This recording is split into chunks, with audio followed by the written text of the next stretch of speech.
Hello, my name is Ryan Krupp, Adjunct Professor of Constitutional Law. Today we're talking about the Fifth Amendment of the United States Constitution as it relates to interrogations. The Fifth Amendment of the United States Constitution holds that no person in a criminal case shall be required to testify against himself. Perhaps the most important decision on the Fifth Amendment as it relates to interrogations is Miranda v. Arizona, which is a gruesome set of facts which lays out when a law enforcement officer must give a warning to a defendant or a suspect of his rights. Quite simply, there are two questions you need to ask. Is the person in custody? And then, is it an interrogation?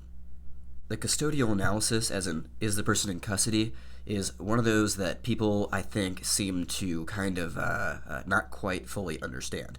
It does not mean that the person has to be sitting in a jail cell. It is whether an objective person in that person's shoes believes they are free to leave. Thus, you see this all the time, and I don't know who's passing this around, but I think some law enforcement officers think that they can avoid the in-custody thing by doing a "you are being detained" thing. You saying to the other person that they're being detained, as in they're not actually under arrest, they're just under investigation for reasonable suspicion, is not going to cure your in-custody analysis for whether you need to give somebody a Miranda warning. I'll give you an example of that. You pull somebody over in a car. You suspect they're driving while intoxicated. You ask them to step out of the vehicle. You put them in handcuffs and you say, "You're not under arrest, you're just being detained. Now let me ask you something. Have you had anything to drink tonight?" And they say, "Yes, I've had a few drinks." All right. You have now violated Miranda.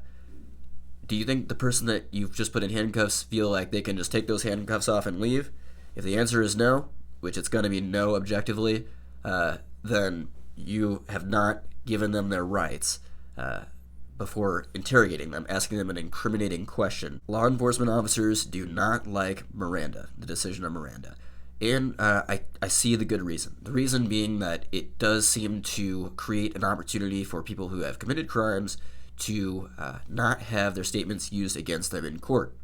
Now, the Supreme Court balanced this issue. They thought about that when they came down with this decision, and they realized that we're going to protect people's liberty interests over society's need to solve law enforcement issues.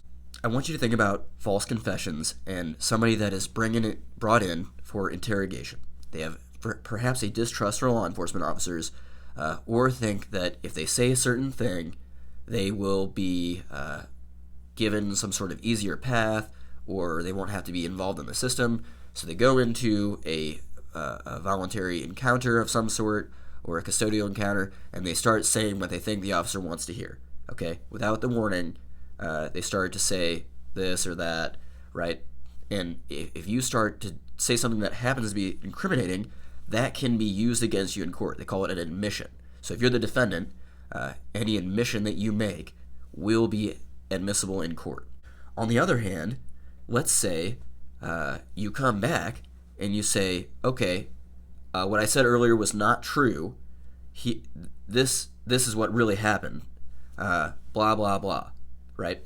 And your new story is true, and you have some evidence which tends to back that statement up. Does the defendant get to use that in his own trial? The statement that he made, which is, you call it exculpatory, meaning tends to show that they're actually innocent.